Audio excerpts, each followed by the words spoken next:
Sahabat wanita yang satu ini memiliki nyali yang luar biasa di medan perang. Kepahlawanannya ditunjukkan di berbagai medan perang, membela Rasulullah Shallallahu Alaihi Wasallam. Keberaniannya dicatat dalam tinta emas sejarah Islam sebagai teladan, ketulusan, dan keberanian membela agama Allah. Inilah sahabat mulia Nusaibah binti Ka'ab. Pasukan perang wanita sang perisai Rasulullah Nusaibah binti Ka'ab al-Ansariyah adalah seorang sahabat wanita Rasulullah Sallallahu Alaihi Wasallam yang agung dan pemberani dalam berperang. Ia kerap dipanggil dengan nama Ummu Imarah dan dijuluki sang perisai Rasulullah. Nusaibah merupakan sosok pahlawan yang tak pernah absen meninggalkan kewajibannya untuk berjihad ketika ada panggilan untuknya. Ia tidak takut mati di jalan Allah Subhanahu wa Ta'ala dan seluruh perjuangannya ditujukan untuk kemuliaan dunia dan akhirat. أن لا أضع السلاح حتى يقتل دجال بني حنيفة. نحن نكفيك ذلك. عودي إلى دارك. وقسمك أتحمل وزره عني؟ لا والله لن تهدأ نفسي حتى يهلك عدو الله.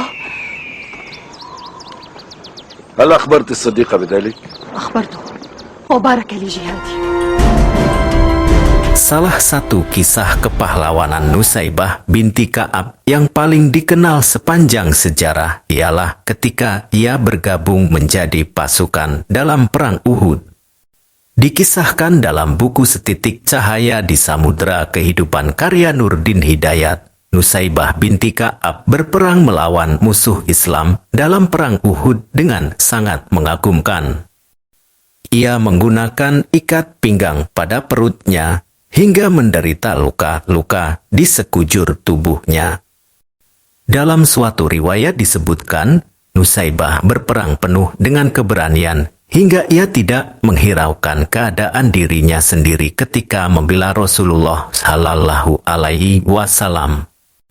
Sekurangnya ada sekitar 12 luka di tubuh Nusaibah dengan luka di bagian leher yang paling parah. Namun, hebatnya Nusaibah tidak pernah mengeluh, mengadu, ataupun bersedih sedikit pun atas segala luka yang ia rasakan.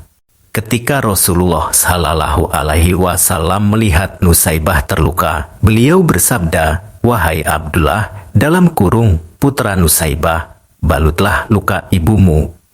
Ya Allah, jadikanlah Nusaibah dan anaknya sebagai sahabatku di dalam surga." Mendengar doa Rasulullah Sallallahu Alaihi Wasallam tersebut, Nusaibah tidak lagi menghiraukan segala luka yang ada di tubuhnya dan terus berperang membela Islam.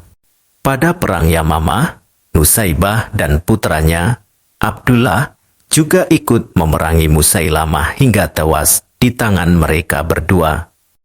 Beberapa tahun usai perang Yamamah, Nusaibah dinyatakan wafat. Itulah sepenggal kisah Nusaibah binti Ka'ab yang pernah terlibat sebagai pasukan perang wanita dan dijuluki sang perisai Rasulullah Sallallahu Alaihi Wasallam. Semoga umat muslim dan muslimah dapat memetik hikmah dari perjuangan beliau dalam berjihad membela Islam di jalan Allah Subhanahu wa Ta'ala.